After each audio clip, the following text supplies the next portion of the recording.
Hello everyone, welcome to Environment Technology NewsHour. This is a weekly program on environment technology managed by and owned by Technobase. And this event happens on every Tuesday at this time. If you're in Thailand, it is 8:30 p.m. If you're in India, it is going to be 7 p.m. As you know, this program is owned and managed by Technobase. Let me introduce you a little bit about what is Technobase, what kind of services we offer for the environment technology or industry.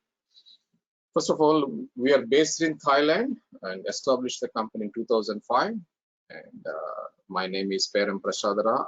I started this company in 2005. It is recognized as International Resource Center for Industries and Technologies. Our foundation for our company is professional education.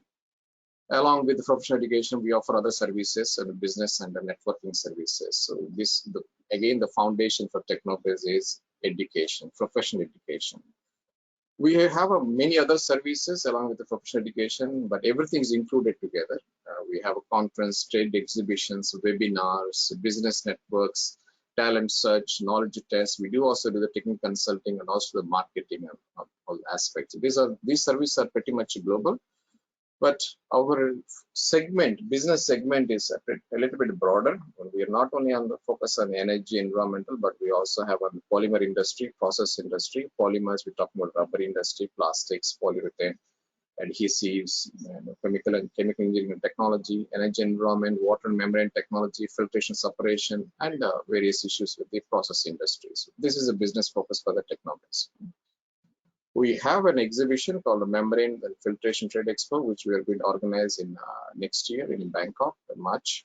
I welcome you all to participate as well. And also at the same time, we have a Recycling and Recovery Trade Expo, which is the same, same period, the same location. So these are two events we organize related to the environment technology. And we have a lot of, we have developed a online training program, membrane and filtration online training. But currently we have 32 modules available, and they're available on schedule as well as on demand. So you can check the details at the knowhow-webinars.com. And if you are an expert, if you like to contribute, for these educational programs on membrane filtration, we can discuss and accordingly as well. We also have books. We have published books. We have a book on the membrane filtration and also the desalination. So if you're interested in these books, you can check our website store.technobase.org. This is Technobase store is available there. Okay?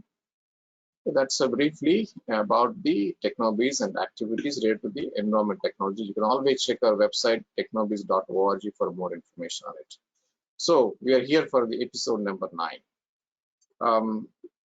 In this is a special episode. Today we have Dr. B. Chakravarti. He is one of the well-known and well-experienced membrane technology professional based in India. Currently, he is a managing director of Genesis Membrane Separate Tech, and we will be discussing with him on it's a conversational style on the membrane technology trends and practices in India. First, he will be giving a presentation, then we will having a conversation with him. If you like to ask any questions, you can always post the question in the question box. So I will include in my conversation with him appropriately. To brief you about Dr. B. Chakravarti, probably 45 years in the membrane industry. His PhD in Master's degree in membrane technology. This Genesis he started 30 years ago, and he founded Indian Desalination Society. He currently is the president of the Indian Membrane Society. Contributed many publications. I think more than 50 publications he wrote, and he under his company. More than 500 or 600 projects, membrane systems they designed and implemented projects in India and like some overseas as well. He is a person who knows in and out of the membrane technology. So we welcome Dr. B. Chakravarti. So Dr. B. Chakravarti, please come on board. Pleasure to have you in the program today. Hello. Thank you for the nice introduction, Ram, and Welcome. happy to share whatever I have learned in last 4.5 decades as an academician or in the industry where trying to solve the real life problem. So It's a pleasure to have you, sir. It's a really great honor that to host you today as a part of this Environment Technology News Hour.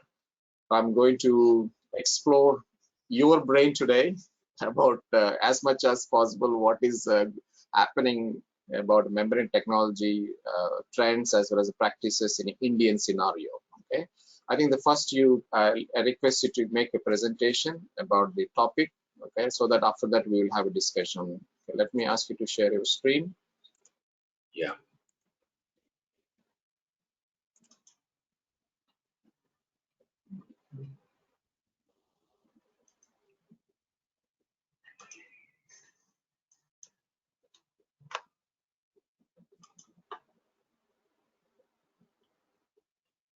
Can you see my screen?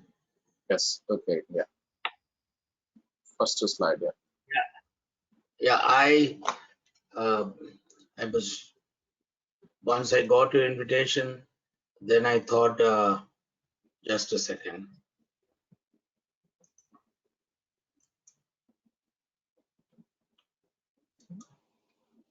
No, you escape it first. Escape it, and then go to the first slide first. Okay. Okay. Yeah. Okay. Thank you. Okay, go click on the first slide. Yeah. Yes, Yeah. that's fine. So Okay, proceed. I thought let me look at the environmental applications where membrane can play a role. Environmental is a very vast area. It's a solid waste management, liquid waste management, pollution, gas pollution, so many things, noise pollution. There are many kinds of things, but my focus has been on liquid water, liquid pollution, mostly wastewater pollution using membrane technology. There have been many technologies available much before membrane came into being. So that's why I selected few slides. These are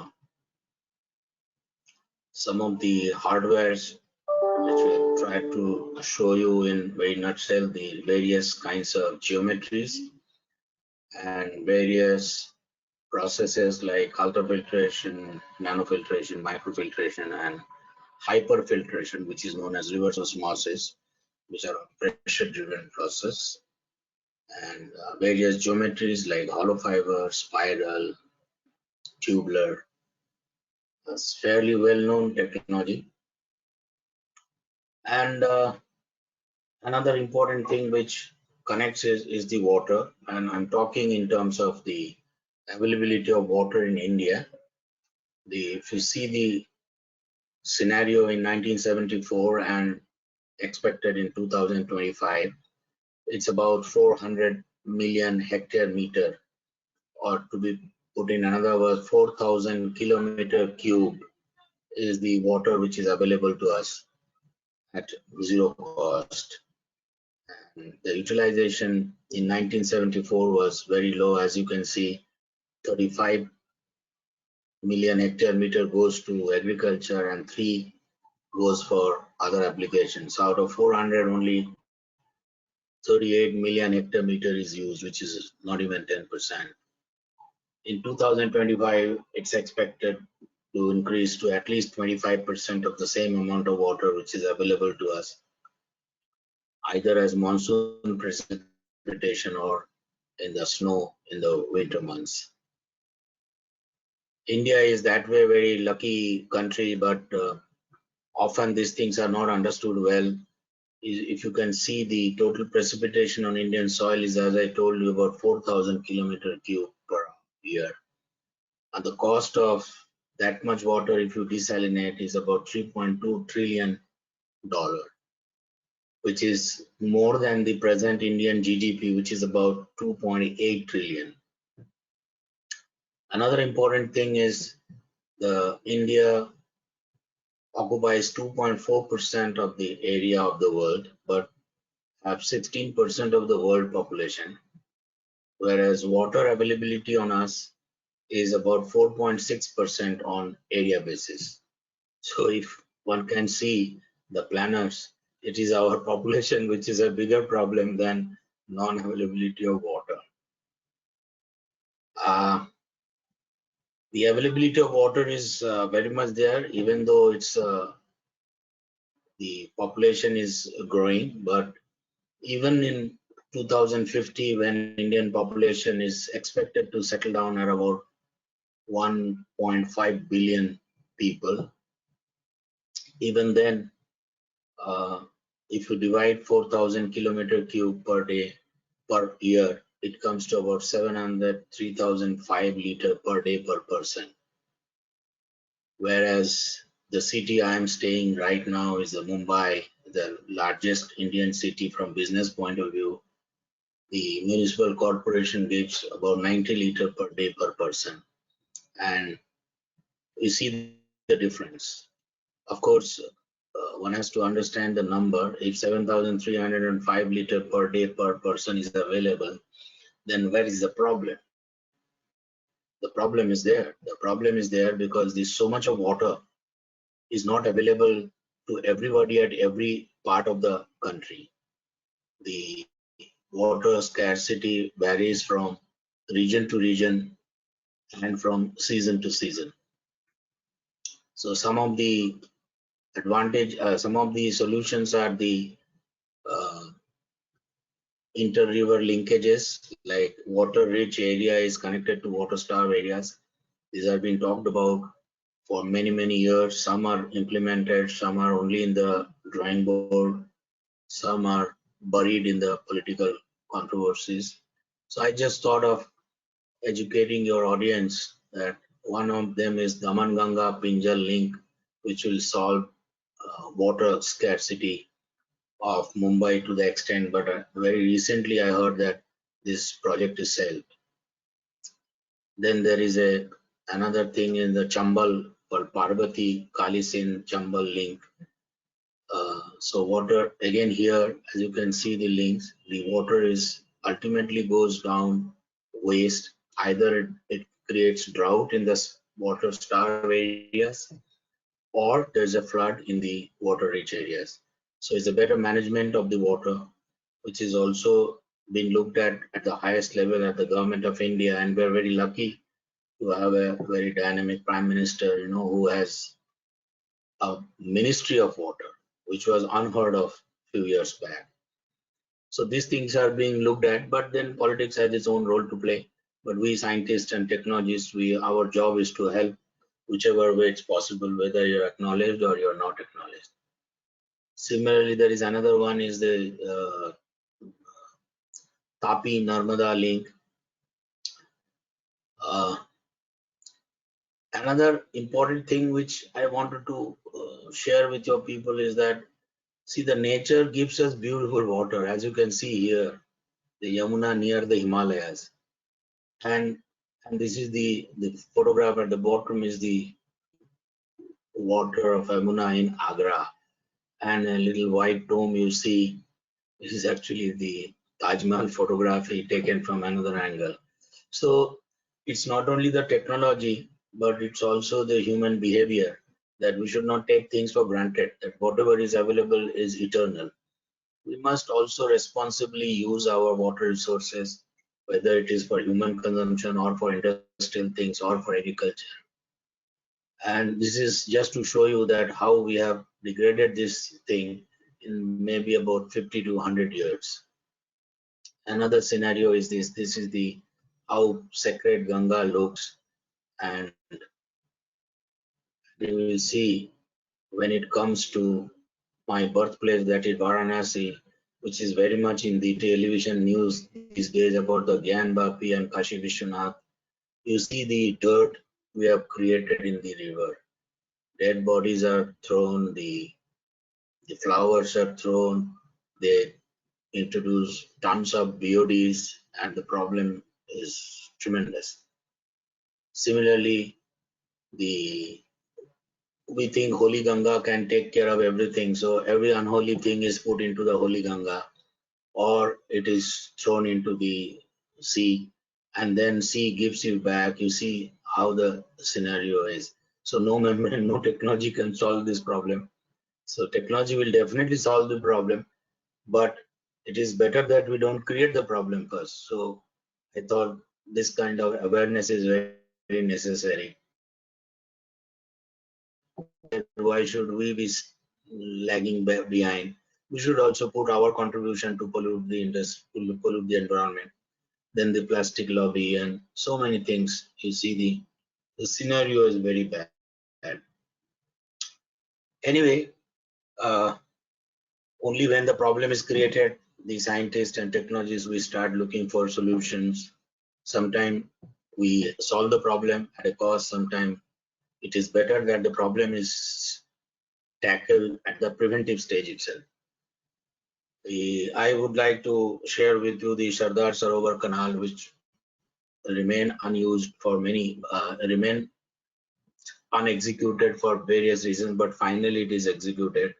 And today you see Sardar Sarovar has done wonders in certain parts of Gujarat, even up to Kutch and some parts of Rajasthan. There is, of course, there is the Indira Sagar Dam project, which has helped the northern Rajasthan.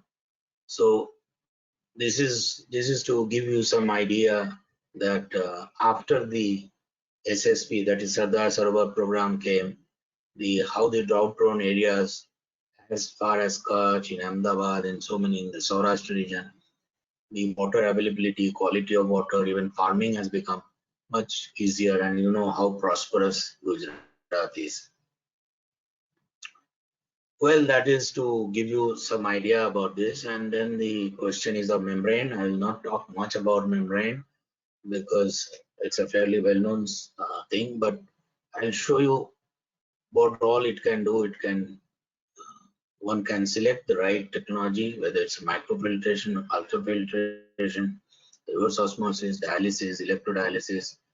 The first three are pressure-driven process. Dialysis is a natural concentration gradient process. The best example is the human dialysis. And electrodialysis is the dialysis with the electromotive force, which also very important in the caustic soda production, where electrolysis membranes are used. Basic principle of osmosis and reverse osmosis is fairly well known, but I will briefly go and can discuss all this thing in question if there is any question where I need to elaborate more on this. These are some mathematical equations. I mean, it's not very important to see. And then the question comes is the hardware. We have all kinds of hardware, tubular, then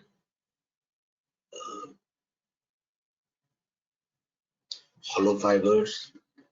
The idea is that you kind of create a barrier of the filter with the shape can be geometrically as a flat sheet, or it can be a tube form, or it can be a hollow fiber like our noodles. And they all have their advantages. There's a plate and frame, and by far the spiral and hollow fiber are the most popular these days. Tubular is also good for very tough applications where viscosity is very high and pre-treatment is not possible because you may be handling a process stream where you cannot modify the character of the stream because you may lose the valuable product which you would like to recover or separate.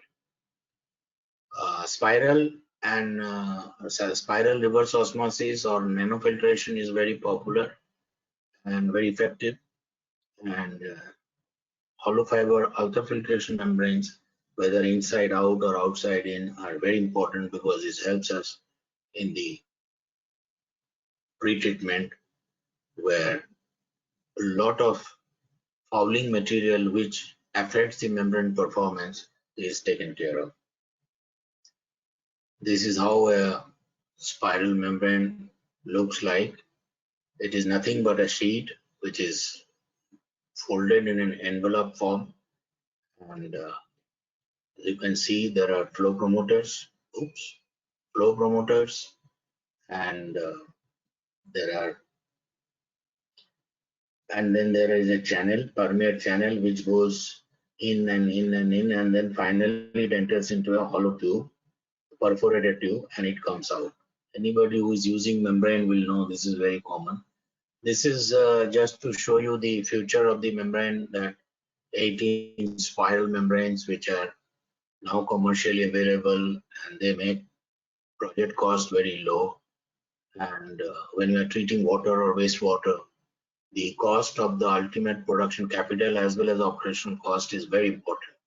So if you make large modules, then the cost per unit area goes down, number of piping, control, everything goes down, and it becomes a very effective method. This is some kind of a comparison of spiral versus hollow fiber versus tubular and plate and frame. Everything is good depending upon what application and what availability. As I said, spiral wound is considered to be the most effective membrane module these days, and there are so many manufacturers manufacturing standard membranes, so there is a good competition, so the end user gets very good value for his money. Tubular is a very low application area, but where tubular works, nothing works, but it is slightly expensive. Plate and frame is the old model which is modified as spiral. And hollow fiber RO, which was introduced by DuPont long back, did not work very well because it got fouled very easily. But hollow fiber has come back as a very effective UF technique where you have a built-in backwash system. So whatever dirt accumulates on the membrane can be backwashed. So you reverse the flow, dislodge the cake, and the membrane is back to its original format. And these are all done by automatic procedure. So it helps the membrane life of the spiral membrane. It helps the productivity. It reduces the CIP frequency, and it also keep the membrane healthy. So earlier, when the membrane guarantee was standard over 3 years pro rata warranty, now it is very easily one can get 5 years pro rata warranty on spiral membranes for water application, and provided you have a very good pre-treatment system which includes hollow fiber UF. These are the problems which make the RO inefficient, and as you can see here, that almost everywhere it is ultrafiltration, which solves the problem, except for scale forming salts and metal oxides. These are the one which cannot be tackled by ultrafiltration. For that you need acidification, softening, or anti-scaling agent. This is how a hollow fiber cartridge looks like. There are millions of fibers. So what happens is that you have got excellent membrane area, and this separation is membrane area based. So whenever we are designing a membrane system, we always go by flux. Flux is mass transfer per unit area per unit time. So if you can increase the area in the same volume, that is, you can have a high packing density, the one can get very high flow from this membrane, because its membrane area is very large, but it is packed in a smaller volume. These are very standard RO systems which did not have very big. It's like a brackish water where you use low pressure RO membrane. You normally have filter pumps, then cartridge filters, then RO units. Then if it is, the pH goes down, so we have to do degasification. And then if it is going for the water consumption, then sometime it is treated with dolomite or some other metal oxide so that its pH goes up and it's good for the health, because alkaline water is good for health, not the acidic water. But after the RO, the water becomes slightly acidic. This is also another system where the seawater is shown here. The seawater, it is a more elaborate method, and as I was telling you that this needs high pressure RO membrane, and seawater being typically considered to be about 35 to 40,000 ppm TDS. So many times you have to do multiple stage RO to get a good quality water, and then lime addition here again is to increase the pH, and then the product water chlorination. I think this takes care of the water application, and there are a lot of process application which I think I will take it up during the question and answer so that it doesn't become a monologue. So I'll put a stop here and then go to the questions and then talk about other various applications of membrane case by case. Good. Thank you, Dr. Chakravarti. Actually, it's a good introduction and what is happening in India, and with reference to the water management, and it's a nice to having the short intro to the various membranes and solutions available. It's nice. Okay. Yeah. Thank you very much. It's good. Thanks. So let's get to the conversation part. Okay. I think this is without slides, right? So it's kind of taking your journey of like 30 years or 30 years your genesis. Before that you work, and also, so let's talk about 45 years of your journey. We will try to address it in this session today. Yeah, are you ready for it? Yeah. Okay. Yeah, sure. Okay, you talk about you did your PhD very long time ago, and in membrane technology. Can you talk about what you did in your PhD? I was doing my PhD in IIT Bombay, and my PhD topic was on electrodialysis for wastewater control and cost recovery. So that has been my major interest, and I was very lucky that IIT Bombay gave me that kind of freedom to work. And my PhD supervisors, both of whom I'm indebted to, they are no more with us, but they gave me fantastic freedom for me to do whatever I felt like doing. And what I did is I tried to synthesize membrane and did something called grafting polymerization. And later I realized that Allied Industries, which is a big industry in the United States, they were doing a lot of grafting polymerization, and because of some help from BRC, I am again thankful to BRC that they gave me some opportunity to impregnate my base film with a cobalt 60. See, when you take a base neutral film, which is not a membrane, just a film, polymeric film, so you have to generate some active sites, and that active sites can be generated many ways, and one of the ways is the cobalt 60 puncture. So when cobalt 60 goes and hits, some active free radicals are generated, and that time you coat it with a membrane with a polymer like styrene divinyl benzene kind of things, and that becomes a important membrane for your base material. And then you add the ion exchange groups like cation exchange or anion exchange groups. See, the point is that the membrane has to be very thin, it has to be mechanically strong, and it must do some mass transfer. If you want sodium to go and chloride not to go or something, so it becomes very difficult. When you make a mechanically strong membrane, it becomes so thick, because mechanically thin, strong means thick membrane. Thick membrane means mass transfer is very poor. So it's so that is where I got the idea of start with a very powerful film and then damage it to the extent that it becomes it still remains mechanically strong. That's what we did. So my major work is on either chemical grafting or radiation grafting, and then I worked on paper mill electroplating industries where a lot of pollution, this heavy metal goes into the effluent, and they also have a value. So idea was to recover the pollutant, which is actually have a good value.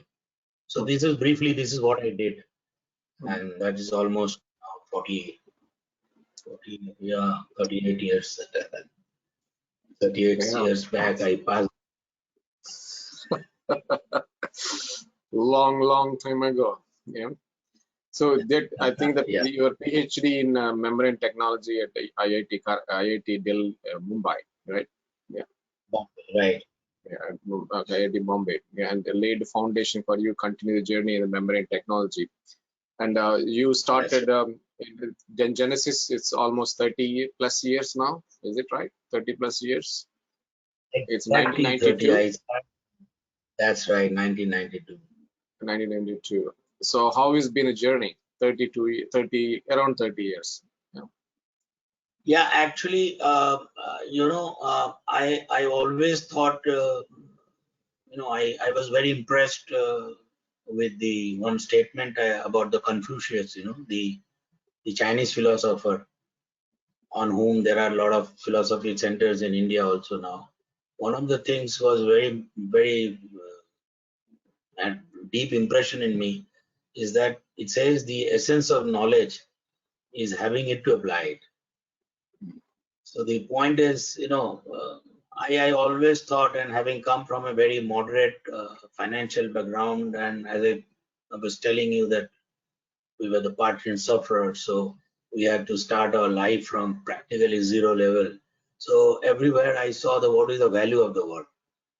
You know, either you do a academic excellent work or you do some work which is good for human being and which will improve your either industrial thing or your makes your life more comfortable and value for money. So that's why I always thought of doing this, and then I was awarded a Fulbright fellowship in 1988 by United States of America. So I was with the membrane excellence center at University of Kentucky at Lexington, and there I got introduced to a friend who was a Jew whose father was having a membrane company in Israel. So it was God sent. So when we parted, I left for India and he left for Israel. We decided let's do some business, and they were doing excellent membranes in Israel. This company is finally bought over by Coke, which is a very big company. So when I came back to India, then I thought I of course could not make a membrane which would be so good. Membrane was good for research and PhD, but it needed much more. In the a lot of good work finishes at the publication level or at the PhD level.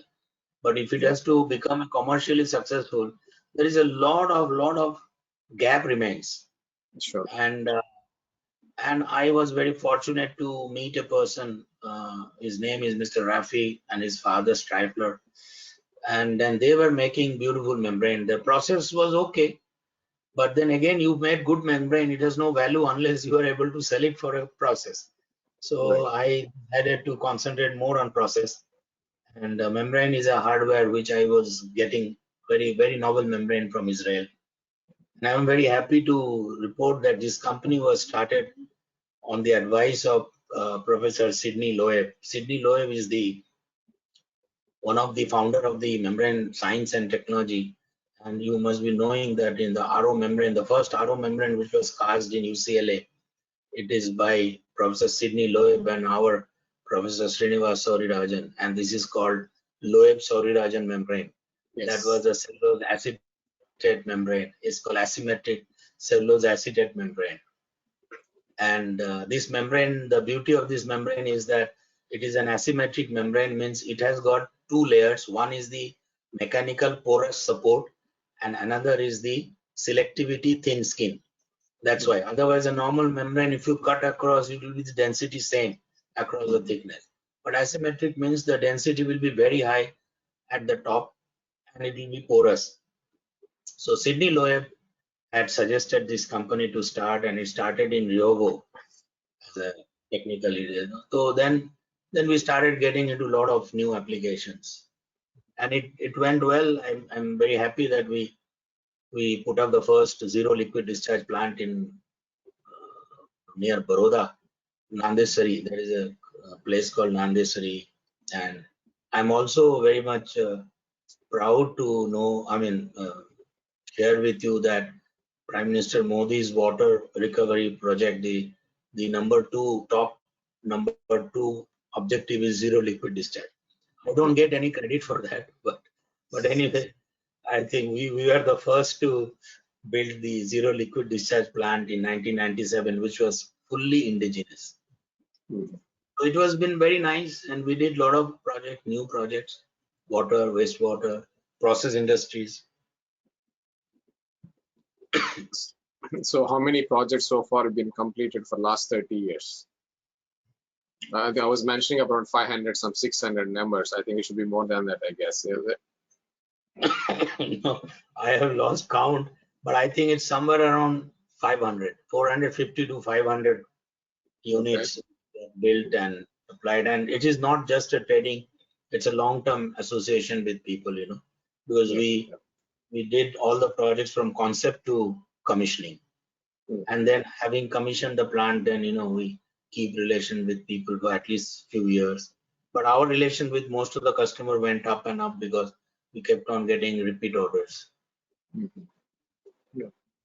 And you were mentioning that, when you were in the US, so you had a chance to work with the professors and also Dr. Srinivasa Savirajan. Can you talk about, we call, I think many Indians call him the father of the reverse osmosis. Okay, so how was your interaction with him? And I think it's a very great opportunity for you to work with him, or side by side, or knowing him for some time there. Yeah. Well, anybody in membrane science would know him, but it is not possible for him to know me. Right. But this membrane science and technology all over the world, they started organizing the International Conference on Membrane. Sorry, it's called ICOM. The first ICOM was held in 1987 in Tokyo, and I was the only Indian from India. And there I met Professor Savirajan. He was, of course, a big man there. Meeting him is like seeing your God. And I was very, very surprised that he was such a down-to-earth person. And he spent 7 days with me and discussed so many things. And in the process, when we are discussing, so many big shots are coming. Some of the American businessmen who were his student, they came and touched his feet. I was really amazed. And Dr. Dean Sparks, who had that Osmotics company, which was a very big company, he came in front of me. He called him Guru. So Savirajan was amazing. I tell you with little pain, but he wanted to come to India, and probably we should have taken advantage of him, which Singapore did. I think Iron Exchange India also had Savirajan as his consultant, but he's a person who cannot be bound with one company or one institute. He was a great, great, great person, and he just passed away 3 months back. He was in Canada, and the most modest thing about him is he gave me his biodata in 1987, and he said, when you go back to India, if you think there is somebody I can work with somebody, I'll be very happy to spend some time for my home country. I tried, but it wasn't very successful because the kind of person he was, he needed a different kind of offer. That time, as I told you, the Modi will go prime minister, then I'm sure there would have been some change. In 1987, people did not even know that water is such an important area. Today we have water ministry. Today you have got water managers. Today you go to any industry. I was part of the CII. They were giving water awards in Hyderabad, and I was also with them for a few years. So that scenario was not there in 87. But nevertheless, I think a lot of companies in Singapore and China got advantage because by associating with Professor Rajan. And his books are, of course, like Bible. He has written books on reverse osmosis and all. He's no more. But anyway, that's it. Well, yeah, I think at least we keep, he will be in our memories because we're still using the membranes, all his heart, whatever the knowledge he passed on to the people like you and many others, we're utilizing his services, in a different way, even he's not physically present. So Yeah. thanks to Dr. Rajan for his great work. And we salute. today, We salute I think, yes, we salute him. Well, I touched because you have met him, so people like me didn't have a chance. We heard about him only, and have a chance to meet. So on this occasion, I wanted to bring out that issue. Thank you very much sharing your association with Dr. Rajan, sir. Yeah, thank you very much. Okay, I want to touch a little bit on what is going on in India. Okay, in the Indian market. You've been running the business for 30 years in membrane system. How is situation of membrane technology business or membrane system business in India right now? Well, broadly, if I tell you based on my experience, the business you can broadly classify into two. There's a water application and non-water applications. Now, my company had focused more on non-water applications, even though water application is the biggest market. But in water application, we did not do any work on the domestic side, but we did work on the difficult application like wastewater, and that's how the whole concept of zero liquid discharge came. And I'm very happy to share with you that we developed a technology for recovery of 6-APA. It's called 6-amino penicillinic acid, which is basically a precursor for the manufacture of ampicillin, amoxicillin, and cloxacillin. Now, when 6-APA is manufactured, it is actually manufactured by the enzymatic hydrolysis of penicillin G, mostly the potassium salt. Yeah. So a good amount of 6-APA goes into the waste stream. So we actually looked at this from the reverse direction, because putting a membrane technology in a drug manufacturing process is not so easy. No drug manufacturer would allow you to change his process, but they don't mind if you play with their mother liquor. If you gain something, it's fine. If you don't gain, at least his production is not affected. So we looked at it, and then we use our solvent stable membranes. Those days in 1994, solvent stable membrane were unheard of. These were, of course, the credit goes to my friend's company in Israel, that is Membrane Products of Kiryat Weissman Limited, which is no more, it doesn't exist anymore because it is taken over by Coke in the United States. So they came with their solvent stable membranes, and they didn't have any application. So we developed this application, and we could increase the 6-APA productivity very significantly. So that was one very good application which helped the recovery some money from the waste, and also it reduces the pollution, because if you don't recover the 6-APA, it is basically a cause of BOD and COD. So when you are recovering, you are not only recovering the product, but you are also reducing the COD and BOD load in the final effluent. So it was like a win-win case. And there were many other drug applications which I will not be able to share because there are some, secrecy agreement with companies, but it worked very well. It worked very well. And then one of the company where we were doing this 6-APA recovery in Nandeshwari, the owner of that company was very dynamic person, and he was very excited to know more about membrane, and I told him that this is what my dream. So he was extremely nice, and he bought a system from us without having a reference on zero liquid discharge, and it worked very well in 1997. And a lot of companies came there and saw, and some of the big companies which you claim that they have done zero liquid and all, they initially did not have same opinion, but when they saw it, and then they realized that for survival of an industry, the supply of water and electricity is must. Now, electricity can be transported, transmitted through wires, but getting water is not so easy. So where is the water? So then the water is nothing but your waste. Yeah. So then that concept has picked up very well, and it does to help to the industry's dependence on the fresh water supply has gone down, so that the water which is given for human consumption is free, and it also reduces the pollution.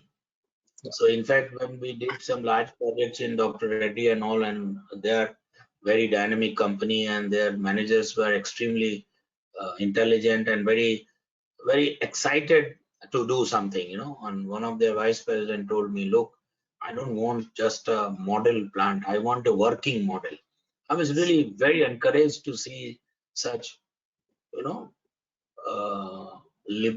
what is a futuristic thinking in their mind. And they said that we don't care whether pollution control board comes to us or not, but we will do much better than what pollution control board is expecting.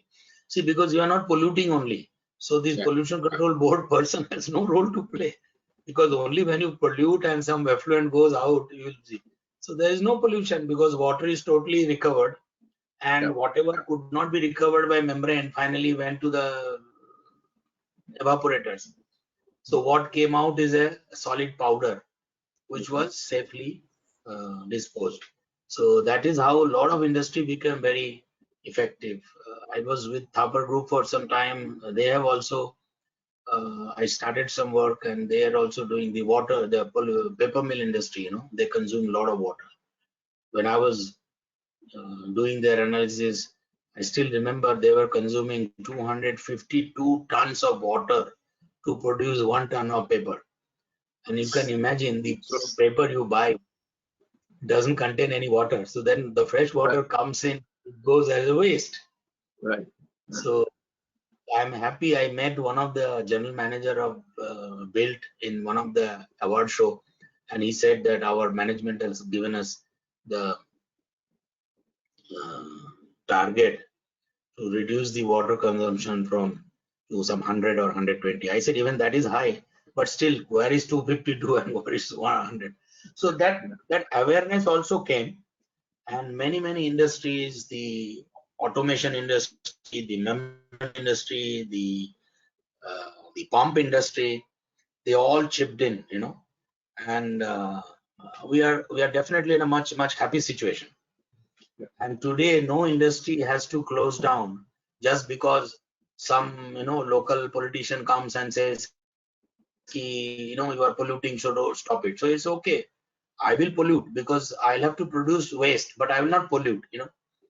Waste generation is on, but pollution is going down and down and down. And I wish a day comes when there will be no pollution. Waste, you cannot have an industry without generating waste. Right. You just look at the nature, I mean, human also generate a waste. We are also eating, and we are also, excreting certain things. But this waste is recycled in the nature in some form or other. So we have to learn from nature, and we have learned, but still there is a lot of way to learn. And membrane plays a very important role, because when you do a biological treatment and all, there is a limit to it. You cannot produce reusable grade water by biological process. You can at the most reduce BOD or COD, but you cannot reduce color, you cannot reduce TDS, you cannot reduce refractory COD.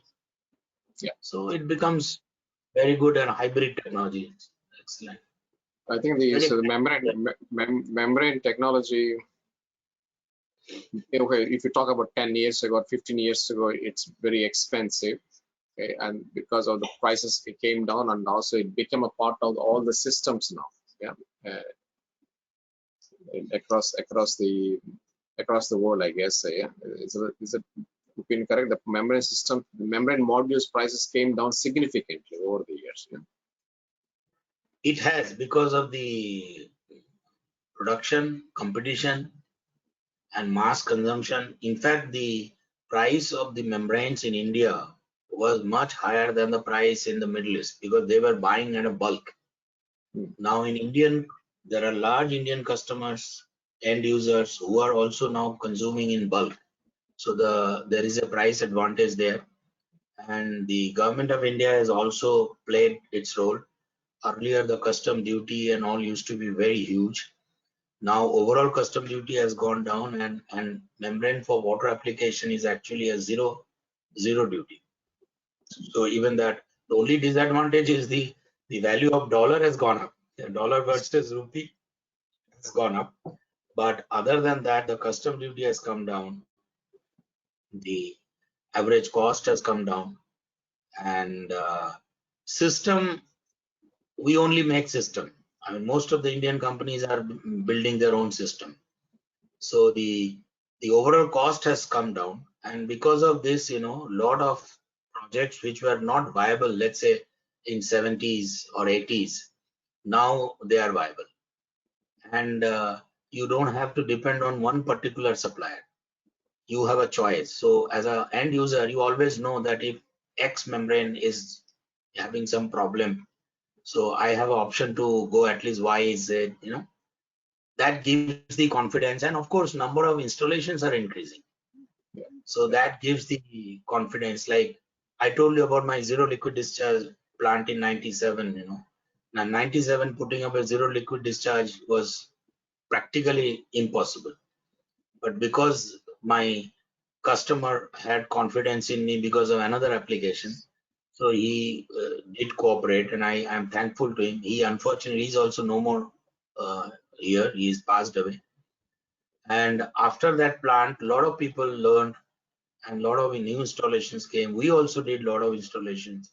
And today, even Pollution Control Board recommends or imposes condition that I will not give you permission for industry unless you have a ZLD plant. So in a way, it has moved. And it's a revolutionary way it has moved. And no industry should close down now for want of water. Otherwise, there was a stage which has come. I don't know whether you know, in Gujarat, there was one judge in Gujarat High Court. He had almost stopped industries because they were polluting very heavily. Now, an industry cannot exist without generating waste. So this membrane technology and other technology, of course, I'm talking about the hybrid technology, so many things put together allows the economics. It's like, sometimes I say it's a conflict between economy and ecology. There are some people. Yeah, there are some people, they are so sentimental about ecology and they will stop everything. Now, if you stop everything, then how the society survive? There are some part in the country where they say no, this industry not allowed, that industry is not allowed because of pollution.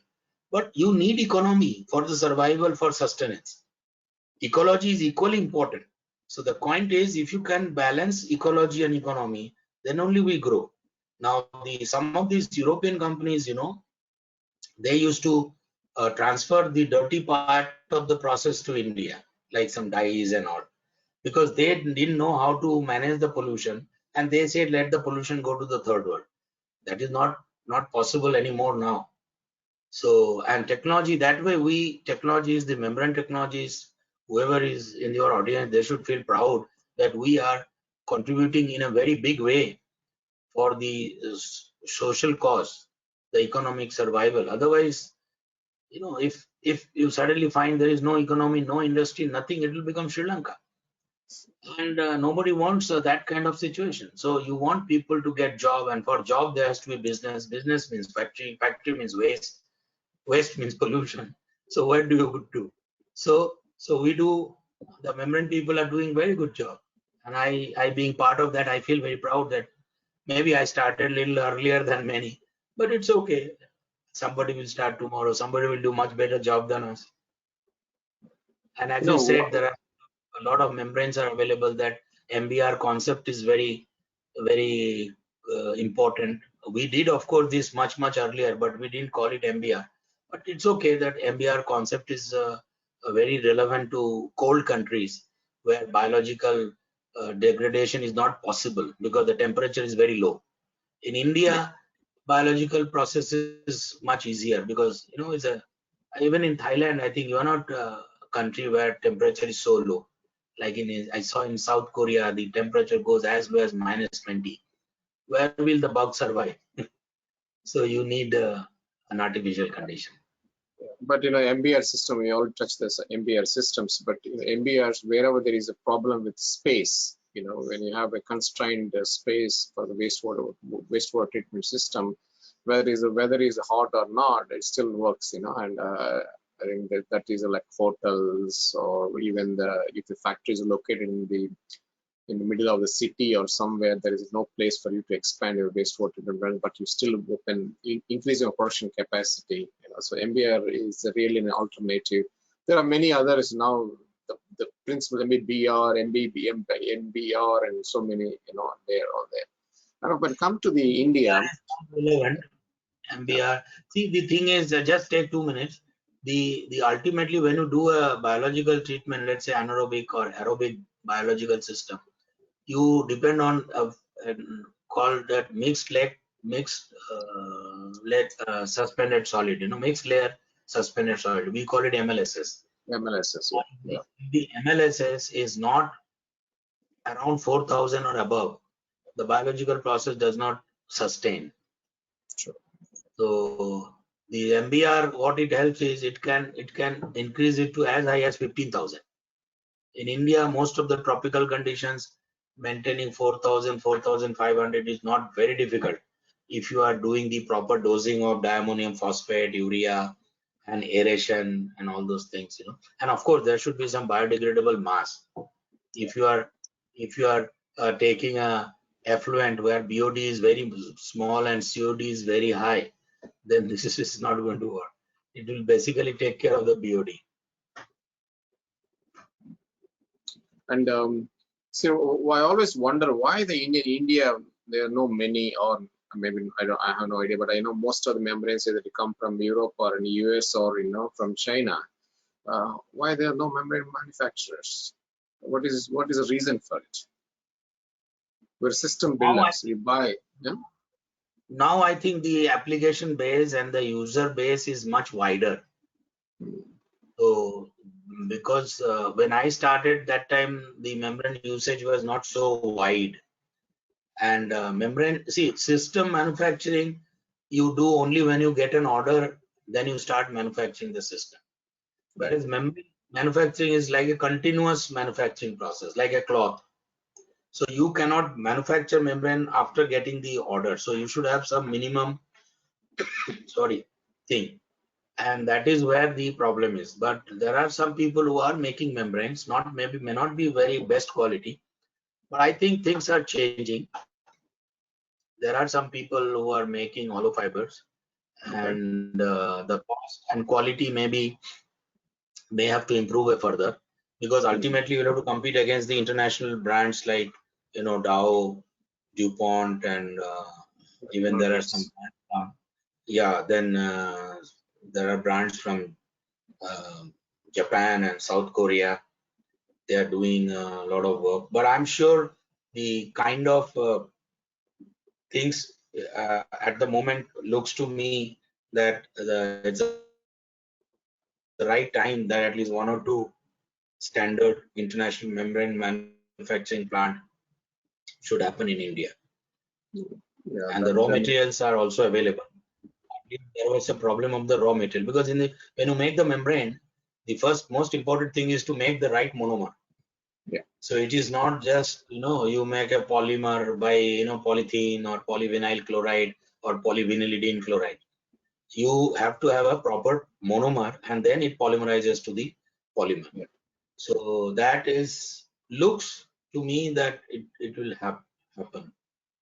Well, I think the application has been increased. The number of so there is somebody should put an effort to produce in India itself a huge market to explore. I guess. I think it's all imported. Yeah.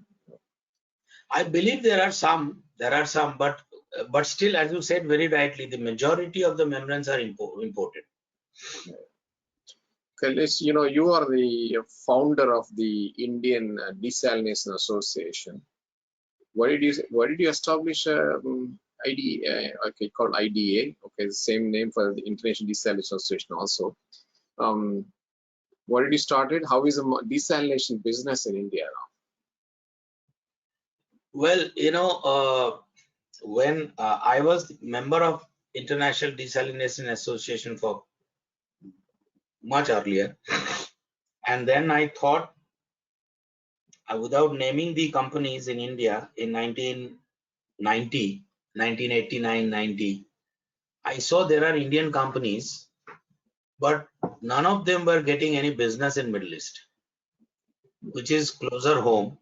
There were a lot of Indians working in the desalination plants in Middle East, but all the plants were from outside India, mostly from United States or South Korea and all.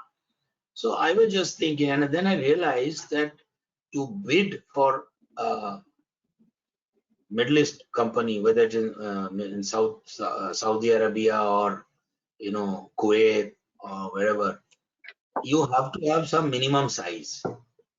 And that was the times me and some of my friends we joined hand together in Chennai, and we said if one company cannot do it, let's see whether we can form an association, and where people can join hand together and get this.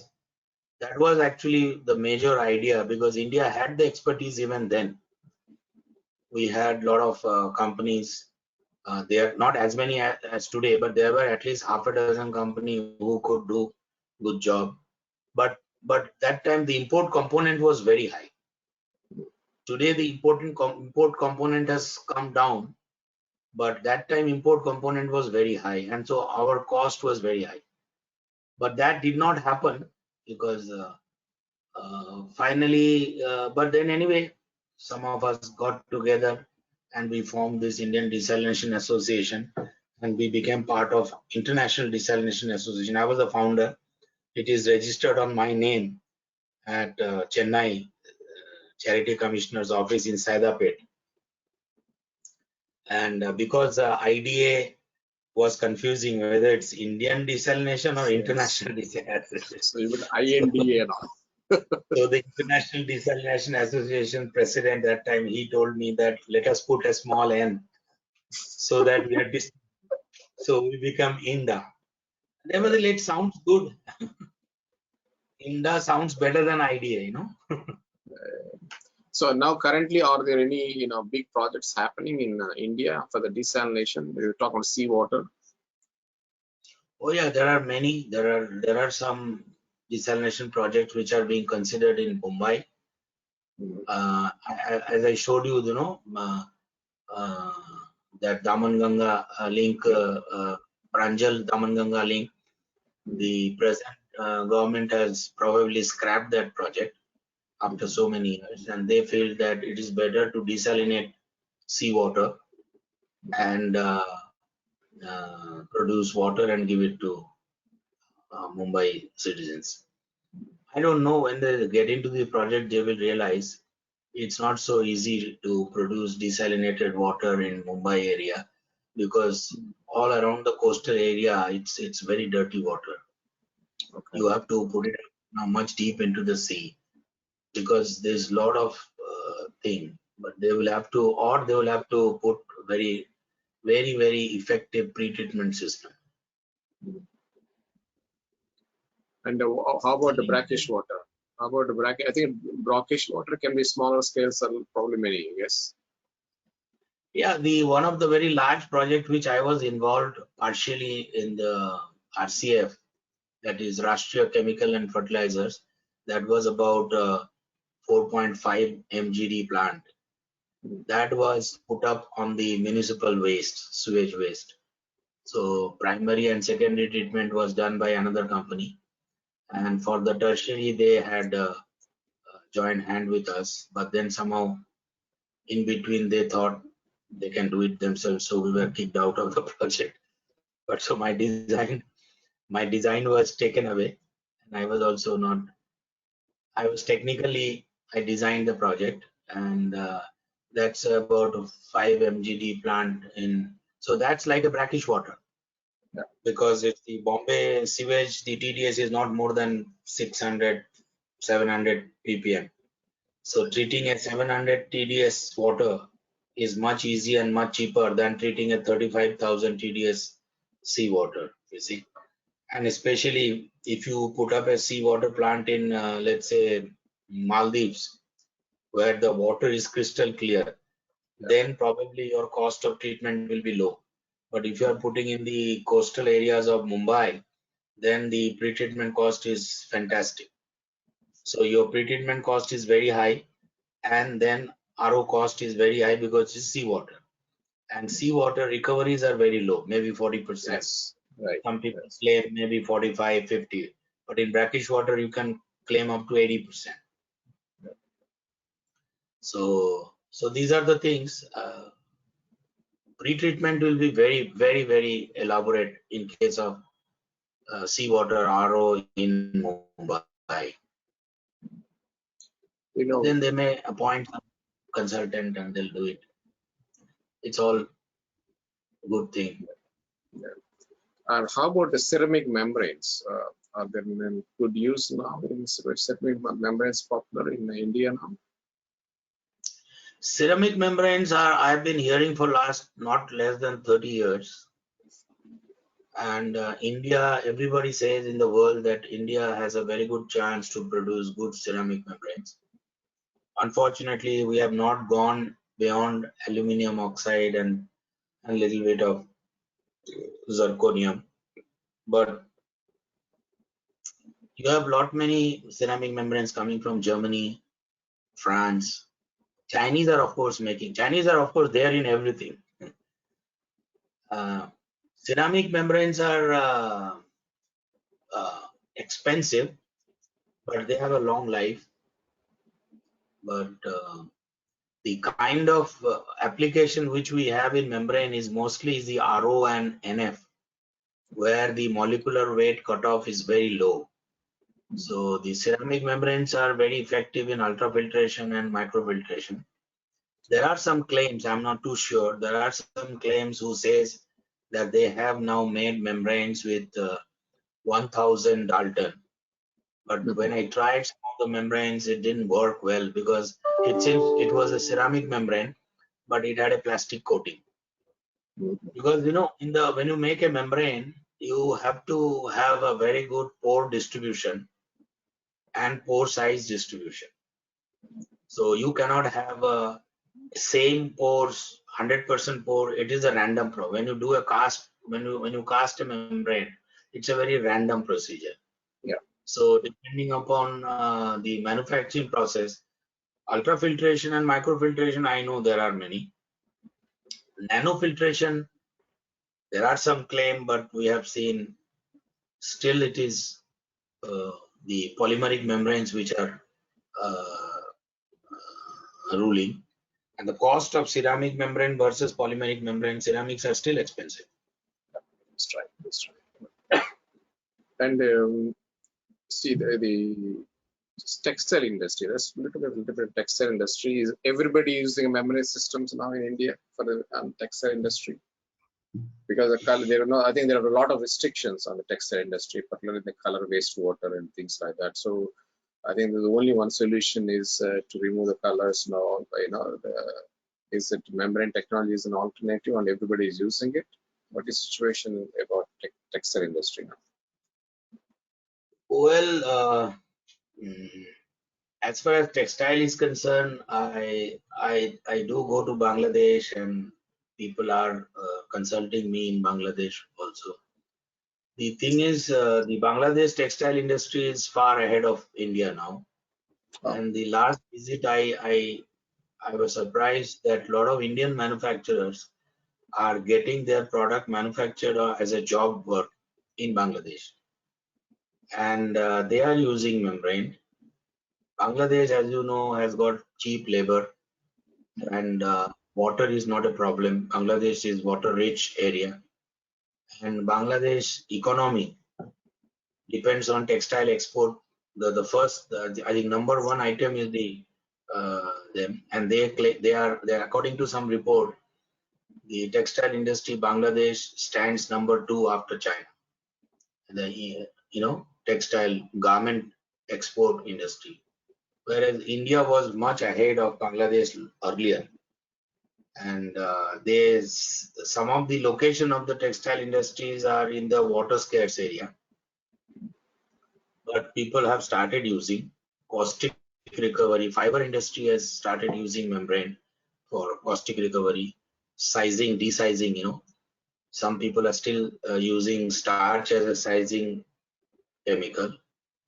There are some people who are using PVC, this polyvinyl alcohol, PVA, not PVC. Polyvinyl alcohol is a very good sizing chemical. And sizing is basically done on the fiber and after that process, they have to be desized. And so this waste material comes out. So there are a membrane process where this PVA is recovered and used back as a sizing chemical. So to that extent, but I do not have very accurate knowledge of the Indian textile industry. When I was in Madras, I had tried in 92, 93. But that time acceptance was very poor. People thought, these are all, these are all imaginary things. We will do it. Fancy words. Yeah, they thought it's all fiction. They thought it, but it's not a fiction. People lack vision. That is why they call it fiction. Actually, it's not a fiction. If they have proper vision, they will see what comes next 20 years, 30 years. But as you said very rightly, we have exported plants to Istanbul for textile industries and dye industries. They are using, because some of the textiles in that country is also very good.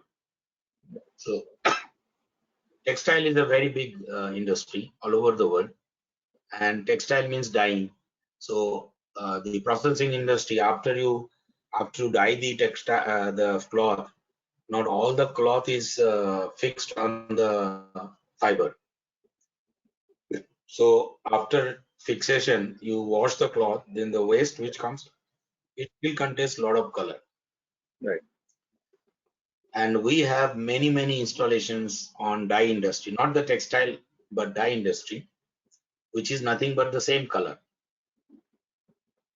which we are recovering. But there in the dye industry, we are using it in the process for production of salt-free dyes.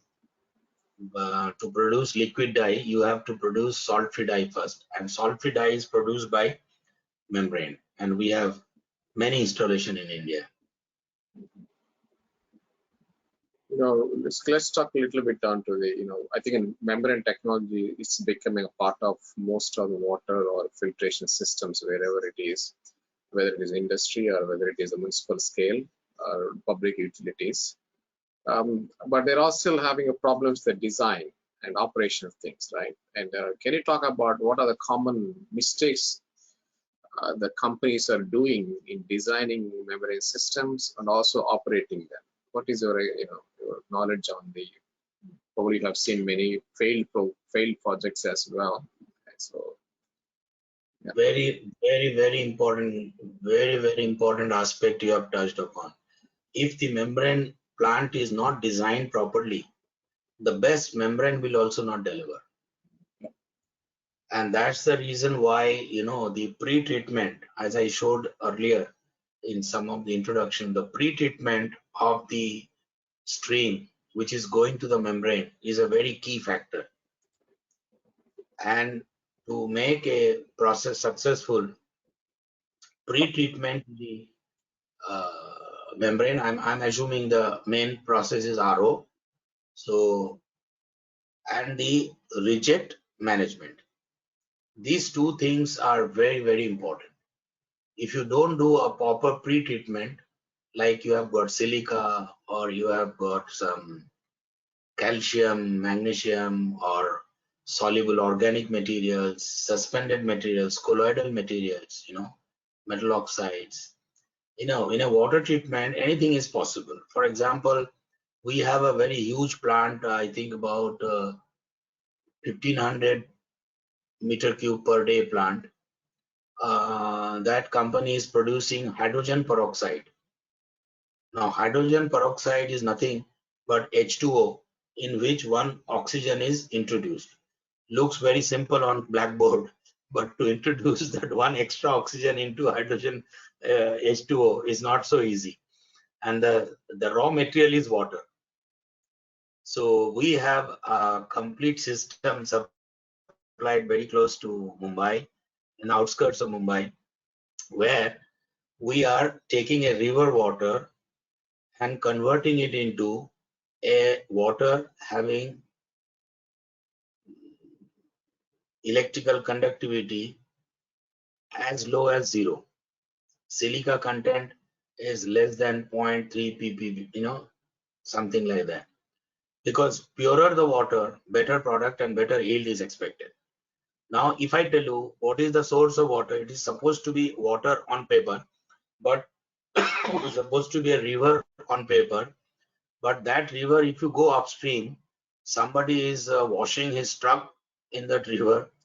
Somebody is washing their buffaloes, then defecating. So even though it's a river, it is worse than a gutter water. As we are able to produce excellent water from there, and that is a plant which we installed, maybe it's more than 10 years now. It's running very well. And the owner of the company managing director told once to my business partner that because of your technology, our productivity has gone up, our yield has gone up. Because he was getting getting purest water is the most difficult thing. Purest water means it should have a resistance of 10 mega ohm. Now, if I put 10 mega ohm water in a glass in front of me, and while talking to you, whatever carbon dioxide is getting exhaled from my lungs gets dissolved into that water, and it starts giving conductivity. So, producing that quality water and preserving till another oxygen is introduced to H2O2 is very difficult. So, technology is, so what I tried to tell you is that we produce the best quality water from the worst quality water. And that is possible because of the appropriate design. We have to have a proper settling tank, then some flocculation, then chlorination, then some cartridge filtration, then ultrafiltration, then reverse osmosis, and finally we had a mixed bed polishing. So if this design is not done properly, all the there are at least 9 unit operations. All units are very good, but if you have not connected them well, then it's not going to work. This is a very, very simple thing. And when you are doing it in a wastewater, because you do not know what the water contains. For example, there was a power plant called Enron power plant in India. It's called Dabhol Power Project. It was done by big people, and they got some membrane supply and all. The membrane was getting fouled, and they approached everybody, all big names. I'm not taking any name. Big name means internationally big name.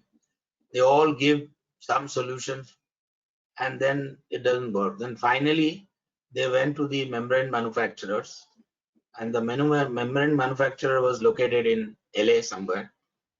So he told the big people, the chain of people, that why don't you go and meet somebody in Mumbai, a guy called Dr. Chakravarti. So they said, who the hell is this guy? We are all big people, billion-dollar company. So, but finally, because nothing works, so people came. It's like a cancer patient, when everything fails, he doesn't mind going to a small Baba also. One more try. Yeah, I said, chalo, let's see this small Baba, maybe. So they came to me, but they did not want to listen to me. They said, I want chemical X. I said, giving somebody has sent you to me. So, and your problem, no, I want chemical X, give me your people. So my people used to go there and they will clean the membrane. It will work for 4 or 5 hours, again back to normal. So it was nothing but, supplying chemical X again and again and again. But anyway, everything happened. Then finally the Enron went and it became Dabhol Power Project. So somebody from Dabhol Power Project, one Indian, contacted me and he said, um, can you help me giving that chemical X? So I told him that chemical X has solved your problem only for a few hours. Why are you after that? So he's probably felt something. So he said, then what should I do? I said, you first tell me what is your source of water and can you share the water analysis? It was on a river called Mahat River. So he gave me the analysis. I didn't tell him anything. I said, don't use chemical X, I'll give you chemical Y. So somehow he had some faith in me. He took it and it did wonders. So obviously I lost business because I was supplying chemical X very frequently. Now, once I gave him chemical Y, the Y is not required once in 6 months even. It was a very bad business proposition. But the fact is, the membrane were getting choked by the organic material called humic acid and fulvic acid. In a surface seawater, a surface river water, lot of tree leaves fall, and like I told you, somebody's buffalo may be taking bath and all those things. You don't know exactly. So, humic acid and fulvic acid is a very, very big, is a notorious chemical to jam the membrane. And what they were buying from me is the silica removal chemical. So it happens and it keeps on happening. And it will happen till you meet an expert who really understands whether you need X or Y. The same thing happens in design, membrane selection. Like if you select a membrane which is good for very good quality feed water, like you are producing injectable water from drinking water, then your membrane design is different. But if you are producing drinking water from not so clean water, then your membrane, what you call it, membrane spacer, intermembrane spacing, membrane chemistry of the surface, whether it's polyamide or polysulfone or polyamide urea, that one has to understand a little bit. Then these things cannot happen. And then of course the cross flow velocity. There are some designs available, LSI and beta factor. All those things have to be looked at it. And that's a different technical session altogether. But what you said is very it is very important that pre-treatment systems should be good. Then only the membrane system works. And you must have the complete understanding about the feed water, or in the use of raw water, not the feed water. Feed water used for the before membranes, but the raw water sources and how it changes the characteristics, so that you must. I think many of the membrane systems, as my understanding, failed because of the poor design of the pre-treatment systems. And that keep on talking about removing, replacing membranes get foul. It's good for the membrane supplier because you keep on replacing it. I think it's better to invest proper in the pre-treatment system. I think that's what is a message. Most of the failures are caused by the poor analysis of the raw water and poor design and handling of the pre-treatment system. People learn somehow. Unfortunately, people learn in a very costlier way. Right. When you tell them all these things, they don't learn. But once the first replacement happens, normally one expects 3 years. Now the first replacement may happen in 6 months or 1 year. Then the matter goes right up to the top, and then everybody wants to study why it happened so. So, but it happens. But there are customers, I tell you, like I would like to take few names, like Dr. Reddy, Atul, when we were working with them.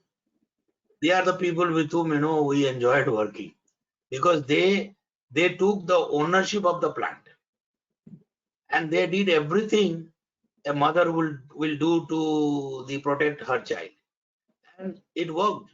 The membrane life, we have seen membrane life 6 years, 7 years, and no magic. It is because somebody did it properly, somebody ran it, because operation is also very important. Operation is also very important. Design is important. So things are comparatively easy because of automation to some extent. Yeah, it's true. It's true. Automation, like if you put a that sensor, electrode, that potential, the redox potential. So if you can put a redox meter, so that if there is some oxidizing chemical going into the system, it immediately trips the system, or it starts the antioxidant like sodium metabisulfite or something, whatever. So the automation also helps to a large extent, but nevertheless, the proper design and ownership of the plant. It's like you buy a good car, but you don't drive, you give it to a bad driver. You never get the thing, but you drive, Is it goes well. is it is it a common practice in India? Recycling the membranes. Some there are companies who collect the foul membranes, you clean them and use it again. And they sell it again to the clients. Is it a trend there in India? Yeah, some people do, I understand, but it doesn't work. Hmm. It's okay for say an ultrafiltration membrane or a ceramic membrane, Okay. where it is badly fouled and you can clean it in a reversible manner. But in RO membrane, what happens? You cannot do a reverse cleaning. So RO, it is, some people claim, but I doubt it works, to be very honest. But somebody, if he is doing, I have no answer, no objection. But fundamentally, it looks very difficult, because like a ultrafiltration membrane, which is both way, which runs both way, there it is possible, because they are all symmetric membrane. Asymmetric membrane means it has to be one-way movement. You cannot reverse the flow. You can, and you cannot do a mechanical cleaning by opening and doing how you clean the collar of a shirt. See, the most dirty part of a shirt is the collar, because it is rubbing all the time. May not be so much in your country, but in India, so much dust at all, the cuffling and the thing. So cleaning that, it is better to put little rubbing, but that is not possible in a membrane like this. There is a concept called sponge ball cleaning. One of our suppliers membrane, they are 1-inch membrane, which were used in many application in currency printing press in India. We have got many installations in currency printing press, where the ink is very viscous material, so it gets deposited. So what is done is the sponge balls are charged inside. So this works like a piston, it scrubs the wall of the tube, and it cleans and comes out. So these are some of the places possible. But if you are using a thin spacer membrane, this option is not available. If you are using a wide spacer membrane like tubular membrane, 1-inch, in fact, a 1-inch tube membrane, you can even physically inspect, put a light beam on one side of the tube and see it from another side, and you see a shining tunnel inside. That means the membrane is pretty clean. But that's unfortunately not possible in spiral membrane, which is the major geometry for RO. You have mentioned in the presentation that currently 18-inch membranes are available. Are they popular nowadays? Are they available in the market extensive, like 8-inch or 10-inch? What's like 18-inch is popular in large products in Spain, in United States, in Middle East also, some places they are used. But in India, we tried to introduce, but I don't think anybody has introduced, because this will be very cheap. It is like, it will reduce your cost membrane cost by almost 50%. Same area, same thing. And also it will reduce your hardware cost by at least 25% because your pipeline, valves, everything Yeah. will reduce. So instead of putting 6 membrane, you will put just 1 membrane. Is all suppliers are providing in 18-inch nowadays? No. 8-inch everybody supplies. 18 inch. 18-inch. That's another reason why probably some of the customers or end users are little hesitant to go with a single supplier. Hmm. I'll touch a little bit about other things. Okay, we talk about many issues about membranes and various aspects of it. You are a scientist in heart, is it right? Your Yeah. heart and probably your mind is a business, but heart is scientist.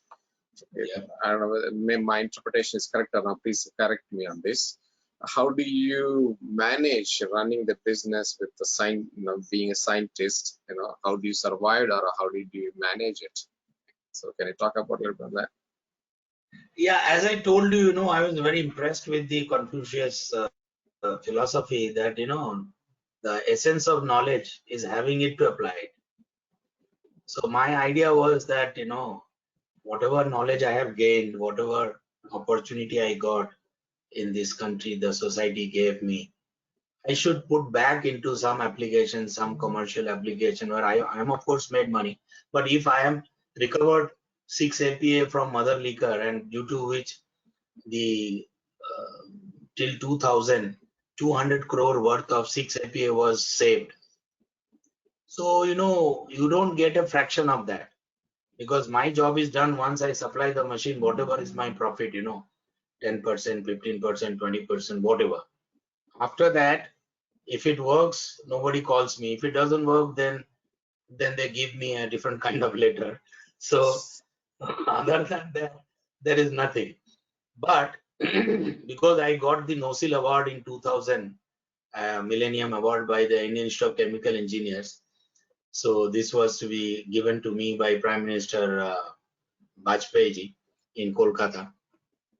So that time I was asked certain question. So then I checked all the plants we have supplied and we checked how much 6-APA they've recovered.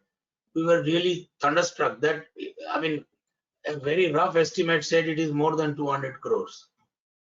And once that 6-APA gets converted into amoxicillin, its value goes further up. And a large part of that amoxicillin was exported to many countries. So it was not only 200 crore Indian currency, it was also giving a export benefit. So these are the things, encourages me, and I'm sure it must be encouraging others, that science can do wonders. And the best thing is that missing point between your PhD or a publication or a presentation and a commercial plant, there are some missing points in between. If you can join the dotted line, you did it. And the satisfaction is much more than anything else. And so I decided enough of research, enough of publication, enough of lectures.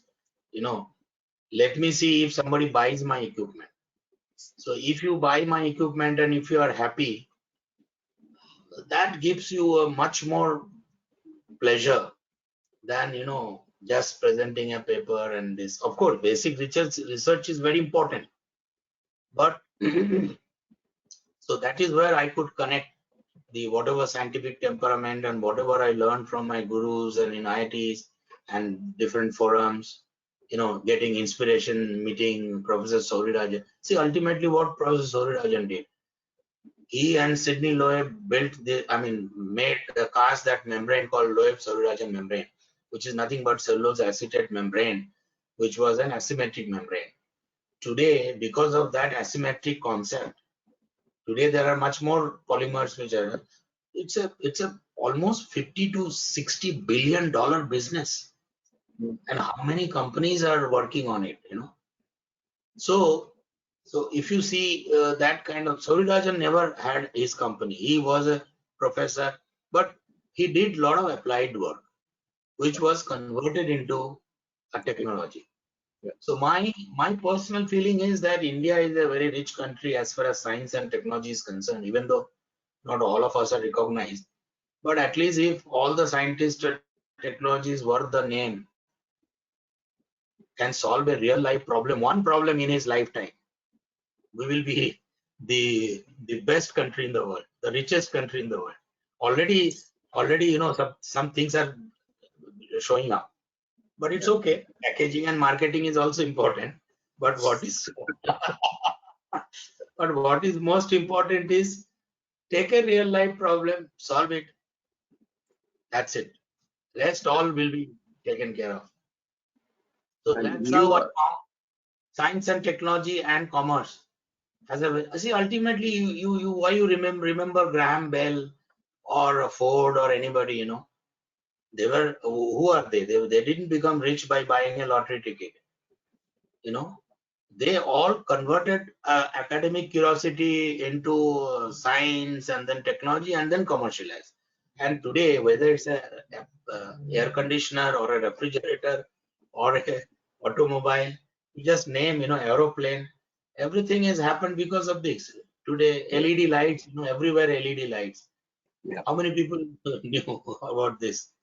So it's really very, very exciting.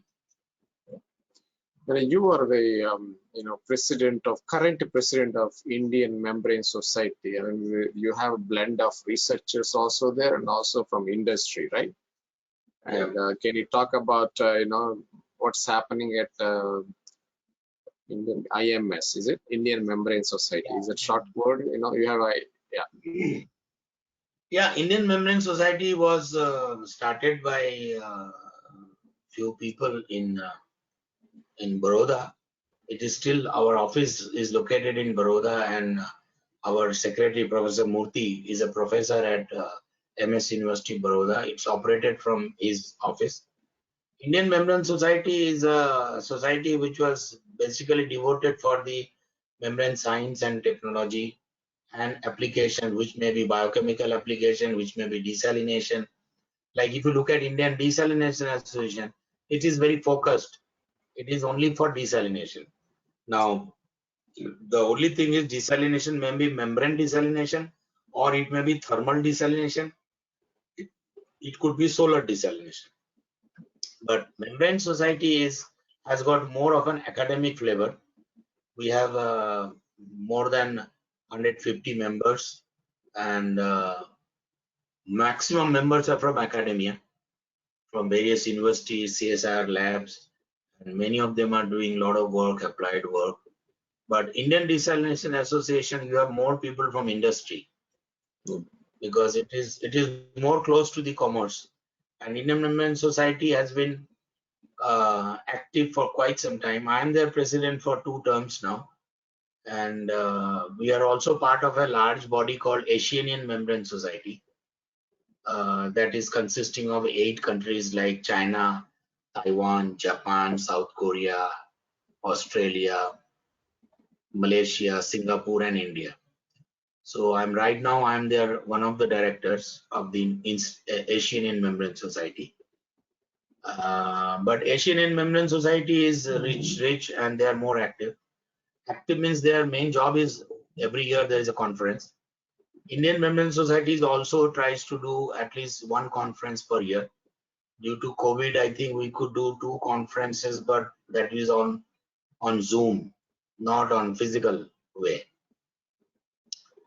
And there is a lot of research, lots of interest in younger people in membrane. So they are working in various CSR labs, IITs, MS University. There are people working, and then we share the paper with each other. And we also get a lot of foreign experts from various countries. We had a world conference in December 2018, and we had experts from all over the world. So like that, but it is more like an academic, not very much industry oriented. So what are the trends now in research? What kind of areas they're doing research in India related to the membrane science and technology? Whatever I get exposure is that a large number of people are working on those applications which are unknown, like membrane distillation. A lot of people are working. Pervaporation, people are working, and there are some people I met. They are now very uh, vociferously promoting forward osmosis. I'm not too convinced about forward osmosis, because forward osmosis is something which happens in nature. You need a lot of water. Some people are doing this. They claim, I don't know how far it is true. There are some group in South Korea working, and some people told me in Chennai. In fact, I'm in Chennai tomorrow, so probably I'll meet the same guys again. That they are saying that what they do, you take seawater and you take dilute water and separate them by a membrane. So what happens, because of the because of the normal osmosis, lot of water flows from low concentration to high concentration. The natural osmosis, by the phenomena which the tree roots take water, they actually suck water because the root inside the concentration is high.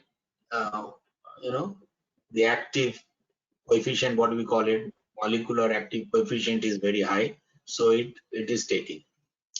So if you take seawater 35,000 ppm and you put some brackish water 5,000 ppm, so it is possible that more water will be transporting from 5,000 solution to 35,000.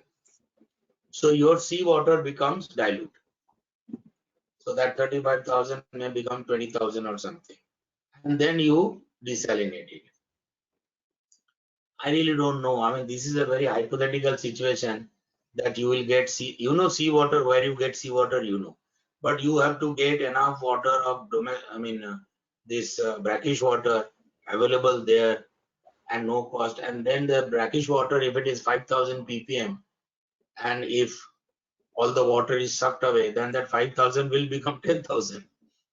Now, what do you do with the 10,000 water? So, but anyway, something may come. I have not understood that how it is going to solve a real life economic problem. So this is something, some people are working on it. I have no idea. So I'll be happy if something works. Let's hope their work is being utilized in real cases, or people like your companies like yours.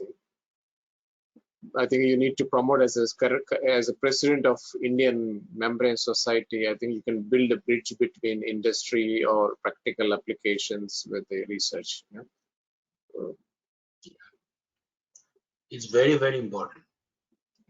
And I tell you, I'm not telling something which is not known. I have seen in South Korea, I have seen in Japan, people how it's called it spin-off. From an academic institute, you go with a spin-off technology. And that is something which is lacking in India.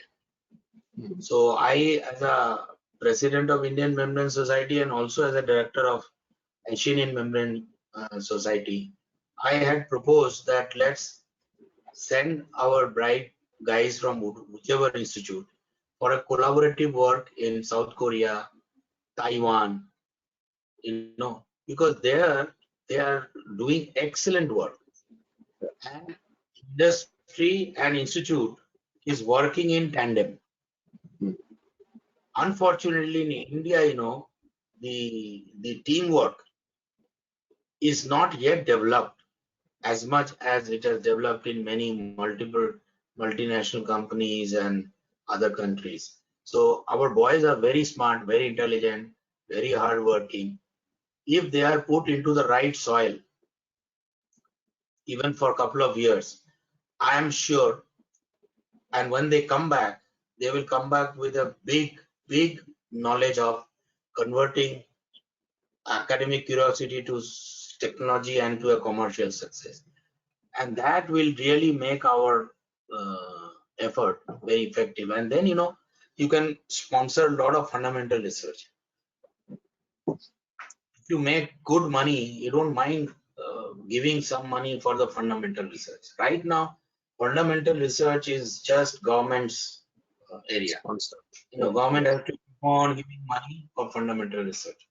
Fundamental research is very important, but then somebody has to put the bill. Today, as I told you, from IIT Bombay, our alumni is contributing so big. So it's all because they got it from the alma mater, and today they are plowing back. So this is very, very important. Of course, most of them are contributing from outside India, but it's okay. Some countries benefited. So this is possible. Go on. Okay. See, life is limited. See, a guy becomes useful to industry or society after PhD or whatever, maybe by the time he's 25, 27, maybe 30. So if you see his activity from 30 to 60, the physical ability is very good. Some people, of course, work even after that. So you have to have a very focused, time-bound project. And for that, it is necessary the people who are seniors, who are people like me, who have already gone through. Nobody planned my life. It just happened. So if we can plan it like that, and this is what I have seen in Japan, I have seen in South Korea, and today you see that South Korea is such a small country, they are having 48% market share of the desalination plant in the whole world. Oh. Just imagine. And what is the South Korea's population and their GDP compared to India is nothing. It's very small. Of course, their per capita income is very high, but their GDP is not so high. So what I'm saying is that ultimately we will be prospering only through technology, and technology must be applied for a beneficial way, for a profitable way, for a ecologically balanced way, and for a socially beneficial way. Okay. Let's I'd like to ask one final question or a point. If somebody, young people, wanted to get into the membrane business or want to work in membrane systems, what kind of advice you like to give the young people? I think that is also challenge now, getting a right quality people in the industry as well, right? I think starting business, unless you belong to a business family, is not so easy. But if somebody has interest, then the best thing I can suggest is that the young person should join a good company, learn certain things, because what you have learned in school and college in a book knowledge is something, but when you work in the field, you get the real knowledge, you understand how the system works, how you can contribute, and with that then they can take a jump. Otherwise it becomes very difficult. Or like what used to happen in India long back, you have money, you go to USA or Europe and buy some technology, do some collaboration. That's possible for the rich people who have money. But people who are not so fortunate, they better decide their focus, but hold it for a few years, couple of years, 4 or 5 years, learn it the best possible way, keeping his ultimate goal in mind, and then start. It's like what do you call it, when a rocket goes, there is something called escape velocity. So if you are ejecting from that, you have to have that much momentum to eject. If you don't have escape velocity, you will never go out of the orbit. But to reach that stage, you have to know how things work, because there are enough opportunities available. There are a lot of membrane companies available. A lot of user industries are there. Every user industry has a membrane team. They are working there, so they learn a lot of things. And if you can solve the problem, then you learn more.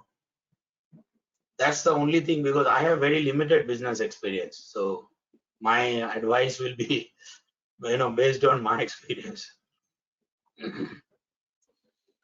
Dr. Chakravarti, well, it's a really nice conversation. Actually, you and a lot to takeaway home with a lot of input, and also you gave us insights into the Indian scenario, and also some other practices happening in India and in many other places. I think you touched many.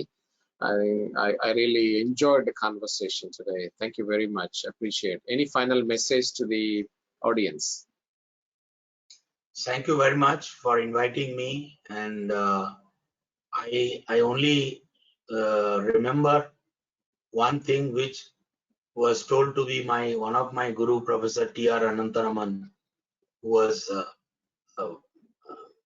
director of BHU IT Metallurgy department, that whatever you do, make sure that what you are doing is purposeful, you are doing hard work, and you are doing honest work. If you do hard work, honest work, and purposeful work, nobody can stop you from succeeding. Super. And Well just to said. prove my point, I'll give a simple example that if somebody is digging the field, very honestly he is working, very hard working he is doing, but he does not know the purpose of the work. If he has been asked to dig a grave and he is digging, and he digs a well, and the person who has employed him, he comes and fires him. So you have done hard work, you have done honestly, but you have not done a purposeful work. So do a purposeful work, then only you will be successful. Thank you.